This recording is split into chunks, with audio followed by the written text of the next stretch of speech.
Hey guys, welcome back to Total Tactics FPL. It's Fran here, and I'm looking to make a Gameweek 19 3-hit thought kind of open video to discuss why it would make sense for me at least to go for a free hit. I know a lot of people are in different circumstances, and from the outset, I would say that you have to look at your team structure right now, consider how many players you actually have available this week, and then factor in how many players you have involved in the Watford vs Wolves game, because you should take an assumption that most of the top ranked players that you're competing versus will all have at least two Liverpool players, most likely three Liverpool players, including Jota this time, especially when we look at effective ownership. That should really confirm that to be the case. So around 2.8 players already gone from this game week, and a lot of people still own either Rafinha or at least one of Dennis and King, which would probably take you to around the league average being around 3.5 players at least being excluded from this game week, without even counting the Everton and Burnley game that has just been postponed. I would like to shout out Ben Crillon at this point in time. He makes fantastic content for the FPL community, and I will be showcasing some of the kind of things that he's prepared for us in the last few weeks to show us what could potentially happen with double game weeks in the future. And if we actually look at the spreadsheet that he's so famous for, this is basically a structure that shows, with a key here at the top, what possibilities we have in the future of having double game weeks. And if you guys are unsure what a double game week is, or even a triple game week, it's basically due to the postponements that you have with cup fixtures such as the FA Cup, the EFL Cup, and now obviously because of COVID, all the games have to be pushed into a specific week in the future. So for example, a team like Spurs or a team like United who have been missing games lately due to postponements of COVID and will also have themselves being involved in cups in the future, even the European Cup as an example, those fixtures will be jammed into one specific game week, which creates a double game week. So you'll have perfect opportunities to use chips in the future, such as a triple captain, when let's say someone like a Kane, a Salah, or Ronaldo would be playing 2 weeks or two kind of matches within 1 week, potentially. And that's what makes it so interesting in terms of chip strategy. We have a wild card left. We have two free hits for most managers. I imagine some would have maybe used it already. Some would obviously have used their bench boost maybe in that very opportune week, especially when FPL Focal, for example, kind of advertised it, which I know a lot of people have used it, or even if, let's say, they're interested in using it in Game Week 1. So you have these kind of chips at your disposal. There are two basically wide strategies that you can employ to attack the future game weeks. What we know now is that 21 is a potential double game week, and we know 22 is 100% a double game week. What you can do now is wildcard, sorry, in game week 21, and then attack game week 22 with something like a bench boost. This is usually the best pairing possible that you can have, but you also have the opportunity of doing that all the way near the end of the season. And you can see here that 36 and 37 have strong potentials of being a double game week followed by another double game week, right? A possible double game week, at least, which is outlined by 37 at this point in time. And the reason why you might want to save your wild card till then is because it's 100% an opportunity where maybe with COVID not being a factor, you can set your team up for success in those 2 weeks and create a massive point differential at that point in time. And we know now, especially with the COVID situation being so rough, that maybe wildcarding isn't that opportune. I have some friends such as FPL Olympian on Twitter who used a wild card to go straight into Triple United, and then we had all these COVID postponements, and it's really hurt him, unfortunately, even though he actually played so well up until getting the wild card, right? Holding that wild cards at this point in time and using it now might be a little bit inopportune, because with an outbreak hitting a specific club that you might have, let's say, created your wild card over, you might actually be hurt in the short term, even though you don't necessarily deserve it. And that's just the luck and the variance that comes with FPL. So there is an opportunity to at least use the wildcard and bench boost in these two game weeks in 36 and 37, or you can actually directly attack FPL by going for it in 21 and then subsequently bench boosting in 22. So those are the opportunities you have now. With the free hits, you're probably going to want to splice it in whatever game week you don't wildcard in. And that's exactly what I was talking about. Let's say you actually wildcard late into the season, or you plan to hold it late into the season. You have the opportunity to attack at least 21 or 22 with a free hit. And that includes being able to use the free hit now in Game Week 19 if you're in a very bad team situation. If you're in a good team situation, so let's say you have maybe 10 players playing this week without transfers, or even 11 if you're very lucky, then you will have the opportunity to actually hold these chips and attack future double game weeks in the future. We will 100% have them, and there might just be better opportunities to do that.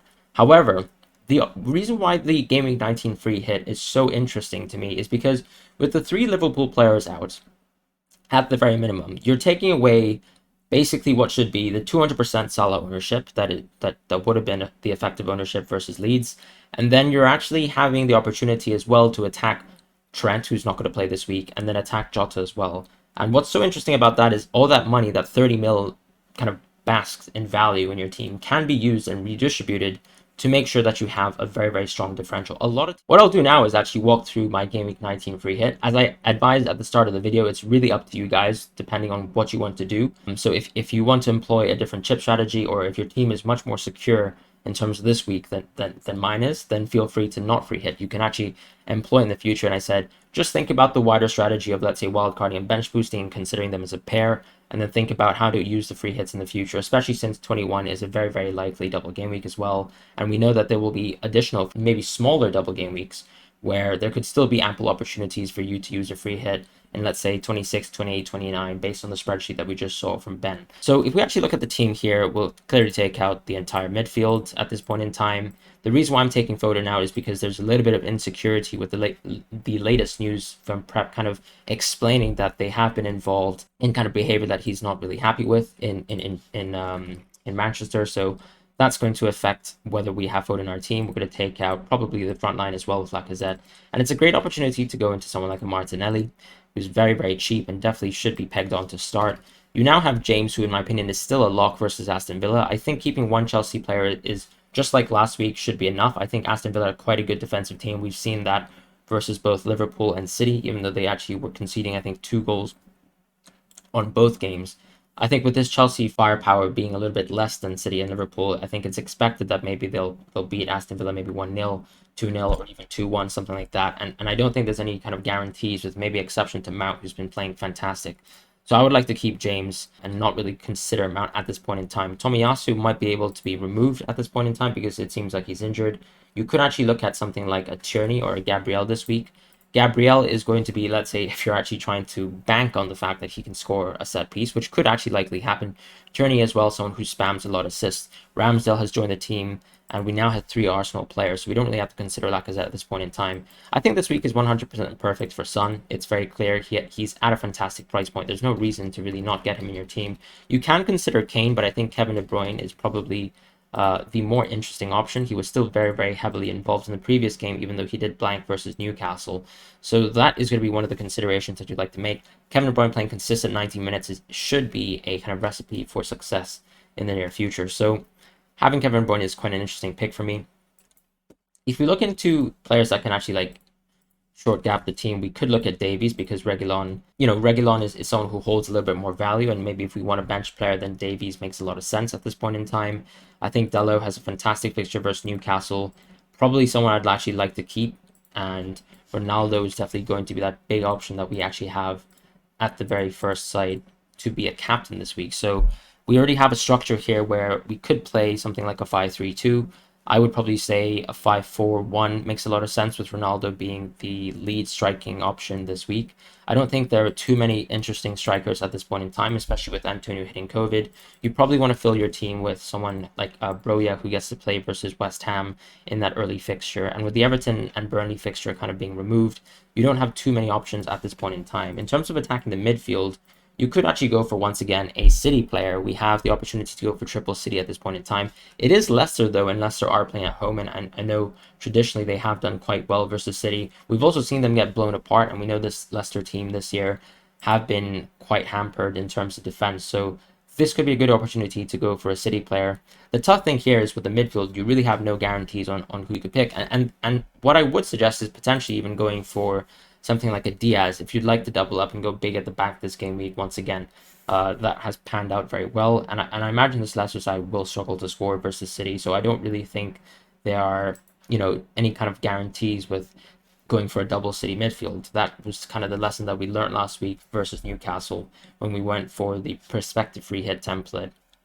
And so in this situation, we have the opportunity to go for Diaz as well, but I would actually keep Davies there for now.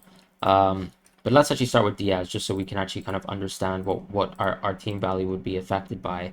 In terms of the forwards, you probably want to just stick in someone like a 4.5 option, unfortunately, this week. Maybe if we actually stretch it a little bit further, we could go for another option, but there are not many players who actually play unfortunately, this week due to the impacts. So maybe you can go for someone like an Ida from Norwich if you absolutely want to. So as a kind of bench option. So it kind of is the equivalent of Gelhardt last week and the kind of role that he plays. So with the midfield, you have once again the option to go for another very big option at this point in time. And since we have Martinelli, since we have Son, since we have De Bruyne, I think a great fixture to actually attack is going to be Bowen from West Ham, who does play versus Southampton. We do have a lot of money in the bank at this point in time, and I think it's interesting to actually reflect on that. Maybe we can actually make a few changes. Dalot is another question mark, I suppose. If you're not so interested in Dalot and you maybe aren't very confident about the kind of United defense, you could maybe once again maybe change Dalot into a Spurs player and then actually splurge the money into a, let's say, United midfield if you actually have more value than me. But at this point in time, I don't.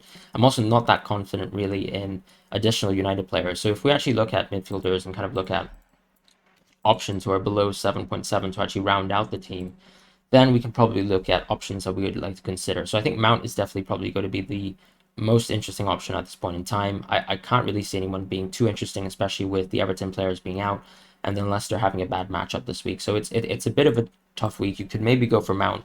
And if we go for Mount, then we have a structure where we can either swap between a 4-5-1, right? Or we can go for a 5-4-1. I definitely think that a 5-4-1 is probably a bit more interesting. The issue is that the midfield options are so good. I'd probably actually say going for a 4-5-1 is the safest bet, and then maybe putting Dello in first bench makes a lot of sense for us. So that is how I'd probably like to play it. If we actually go for, let's say, a Diaz, Cancelo, Tierney, and James starting back four, then we go for a midfield five of Martinelli, Son, De Bruyne, Bowen, Mount, then Ronaldo kind of slots in the team very perfectly. De Gea is a backup keeper, worst case scenario. But I imagine this Arsenal team will 100% play. And you have Ronaldo as a captaincy option, maybe De Bruyne as a vice captain option, Son also a very good vice captain option as well. I think it's logically going to be Ronaldo this week, and I think the free hit makes a lot of sense. So I will play the free hit at this point in time. I'm 100% certain that I'm going to play it. So that's kind of me for now, and that is going to be my free hit team selection. We actually show the team that we're going to play. The only kind of change I'd make once again is going to be Son, and then maybe in place of someone like Dalot, and we can make that kind of consideration in the future if we actually want to double up, let's say City into a Leicester side who are playing at home. So, or sorry, City are actually playing at home. So what am I talking about? But that is actually a good option. I think this is probably the best way I'd like to attack the fixtures.